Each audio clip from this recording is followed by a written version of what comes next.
This is a Louie Tee Network exclusive.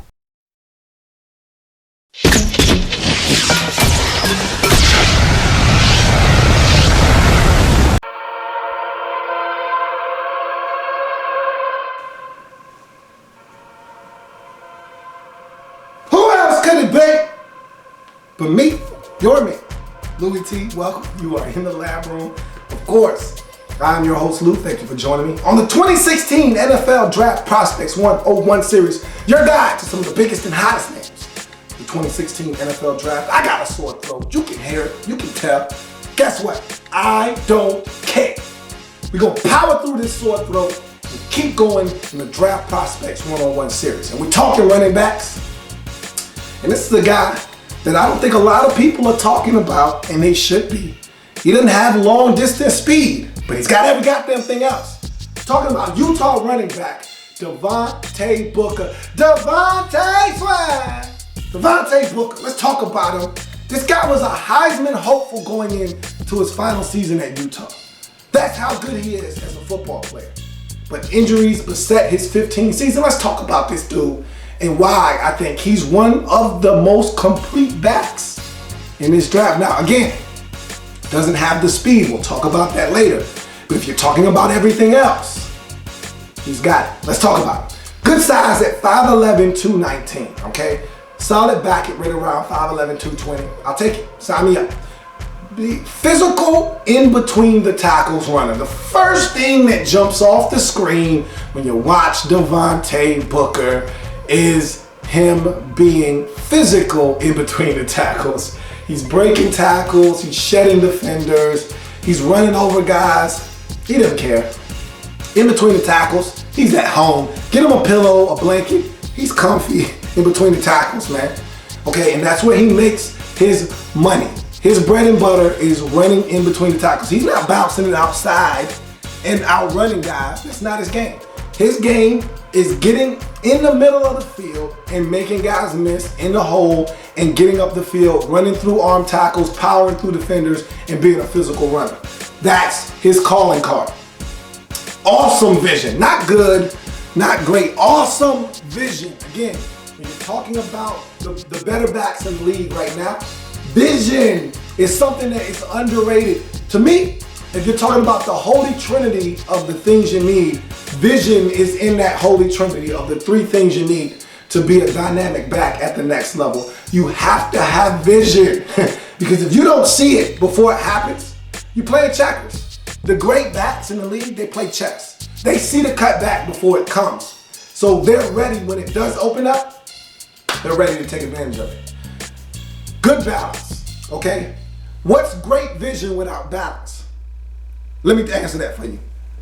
Nothing, okay? You can have all the vision in the world. If you don't have great balance, you can't get to that cutback lane, man. You can't get there. I watched Clinton Portis for years trip over his own damn feet trying to get to a cutback that he sees, but doesn't have enough balance to get to. Gotta have balance with that vision. Devontae Booker has that balance to go with the vision. Good feet and agility. What's good balance and good vision without good feet? Let me answer that for you. Nothing, okay? If you don't have the feet to go along with the balance and the vision, all of those without the other doesn't matter, okay? One of those without the other does not matter because you can't take full advantage of it. You can't take good advantage of good vision if the balance is off and you got good feet. So you can have great feet to cut back, but then you're gonna stumble and fall even though you see the cutback. You can't take advantage of all of those things if you don't have all of them, and he has all of them. Patient runner. He's the guy that you will see on tape time after time after time.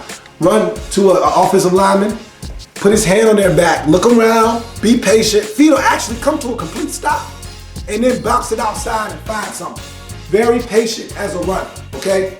You'll find that with Devontae Booker, very patient, and the most electrifying running back in the league right now, maybe outside of Adrian Peterson, the most complete back definitely is Le'Veon Bell, L.Bell.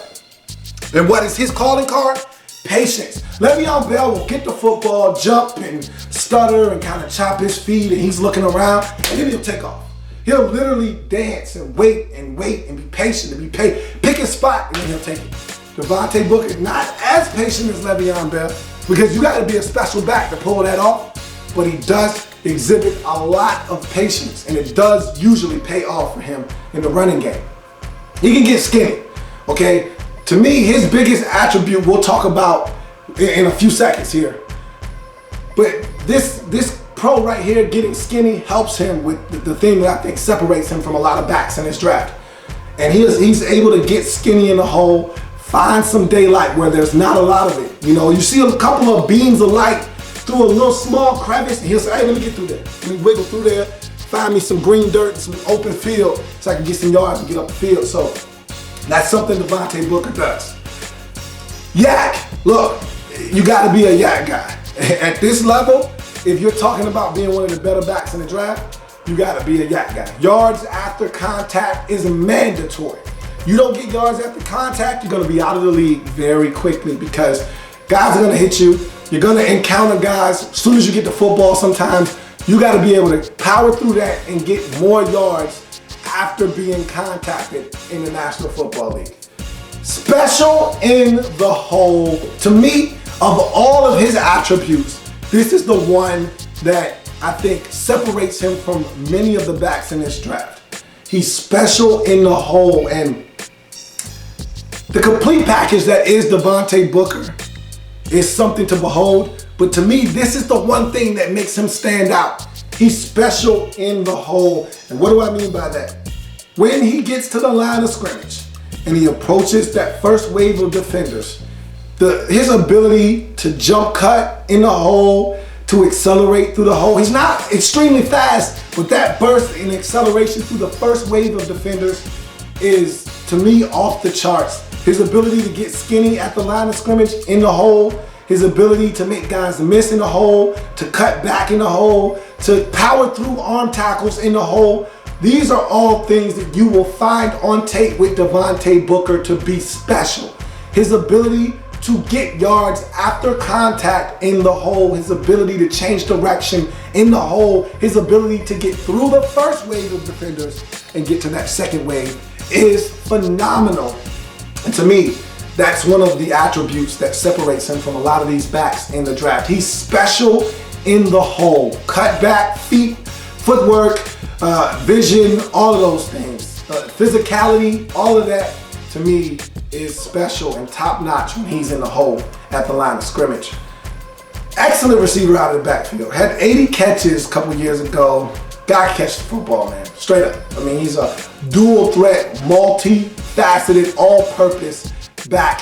In 14, he had over 1,800 all-purpose yards. Last year, before the injury, he had over 1,500 yards. Well on his way to doing exactly what he did last year and probably surpassing that before the injury. So this guy is a complete football player, like I said, man. And you know how I like my football players. You know, I want them complete, man. I don't want to have to add any oil. I don't want to have to add any milk. I just want to go in, get the pancake mix where I just got to add water and stir, man. I want it complete. I want my players complete. That's Devontae Booker. I ain't got to add milk. I ain't got to add oil. I ain't got to do none of that extra stuff. I got a box of complete right here with Devontae Booker. I just pour and stir. That's all I'm trying to do, man. Cons. For all of that good, there is some bad. Let's talk about it. Seems a little bit aloof to me in pass pro. Like, if I block my guy, I'm good. If I stick my nose in his chest, I'm good. But if he beats me, he beat me. I don't feel like I get enough effort from him after he's beaten. Like, if a guy beats you, you want to do everything you can to try to get back into play. And he's just standing around like, yeah, damn, my fault. And he doesn't do anything. And I'm just like, hey man, I need more effort from you if you miss a block. Try to do whatever you don't know, because he always has played with athletic quarterbacks. So if you play with an athletic quarterback, he's probably gonna try to run. If you keep running and chasing the guy that you let go, maybe you come back in and you're able to peel him off and block him and allow the quarterback to get some more time to push it down the field or even take off and run with it. But if you just stand there, guess what? You ain't gonna do a damn thing. And that's what he does sometimes. It's really annoying, frankly. Fumbling issues, man. Like, this is the one thing you don't want to hear with a back is fumbling issues. I don't want to hear it. I don't care why you fumbled. I don't care how you fumbled. Don't fumble. Well, he fumbles. 6 of them things in 2014. Now he cut it in half. He was much better in 2015. 3 fumbles, but that's still a lot. 9 fumbles in 2 years? God damn it, man. That's too many. Now look, I was watching the Cal game. And remember, both of these teams at the time of this football game were undefeated. Cal was 5-0 and Utah was 4-0. And Utah was at home and they were up by 10 and they were playing well and they seemingly had this game in control. Third quarter, middle of the third quarter, up 10. Cal is kind of at a stalemate right now. They've been turning the ball over all game. So had Utah, but they were in control. And Devontae Booker puts the football on the floor. Cal recovers. They end up getting a touchdown. Totally different ball game. They ultimately win the game now, but still, that changed the whole face of the game when he fumbled the football, and he will fumble the football. So that's something he's got to be better at the next level. Meniscus tear and a bone bruise in his left knee that required surgery and required him to miss the rest of the 2015 campaign. Played in the first 10 games of the season, had the meniscus tear and the bone bruise in the left knee, had to get surgery. It kept him out of the Senior Bowl, it kept him out of the Combine, so they won't get to see him until his pro day. So that's why a lot of people aren't talking about Devontae Booker. That's why there's not a big enough buzz, but I'm here to tell you, it's a hell of a football player. Don't sleep on him. I'm gonna wake you up right now. Alarm's going off, wake your ass up. Devontae Booker's a good football player. Quicker than fast, man. That's the last con, and you know what that really means. You know what I'm saying to you. Translation, the man does not have home run hitting speed. He's hitting doubles and singles. When I tell you a guy's quicker than fast, that's the nicest way I can say he's slow, okay? Devontae Booker not gonna outrun anybody in a foot race, okay? Oregon State in 2014 is the best example of why he didn't have home run speed. He ate the Oregon State Beavers up. Over 200 yards rushing in that game. Destroyed them. And late in that game, the score is 9-13. Oregon State is trailing. Utah's up 9-13. All right. He busts off a beautiful run, gets to the second level. There's nobody there. He should win this foot race to the end zone. If he scores a touchdown, 5 minutes left in the fourth quarter, he scores a touchdown to extend the lead out to 20-9. This game's over. It's done. Okay? But instead, he gets tracked down right around the 6-yard line. Okay? Foot race. Defender comes from behind, catches him, tracks him down at around the 6. They give him the football 4 consecutive times in a row, and they don't get in. First and goal, second and goal, third and goal, fourth and goal from the 2. He's down just shy of the goal line. That game ends up going to overtime, tied at 16. They ultimately win.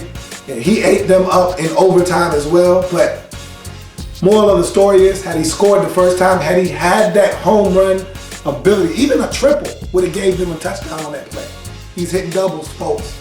He didn't have the type of speed that's going to win at the next level. So he's a really good back. I look at him, and I got 2 comps. He looks like Willis McGahee to me, and he also looks like Arian Foster. And I think he models his game off of Arian Foster. But Arian Foster, even though he's not the fastest guy in the world, always found a way to get to the end zone in that foot race. Whether he had to dive, extend, we'll see if he's able to find a way to get to the end zone at the next level. But that's Devontae Booker. Devontae back! And his draft prospects 101 breakdown that happens in the National Football League. Whether big or small, we cover it all here in the lab room. Come back and join me as I continue to break down anything and everything in the National Football League. I got some more backs to break down, man. Why don't y'all come on back and join me? Sore throat and all. There's plenty more where that came from. While you're here, subscribe to the channel. If you want more Louie Tee, be sure to follow me on Twitter at InTheLabRoom, or you can like the Facebook page at In The Lab Room. That's In The Lab Room on Facebook and at In The Lab Room on Twitter. Don't forget, subscribe to the channel if you haven't already done so.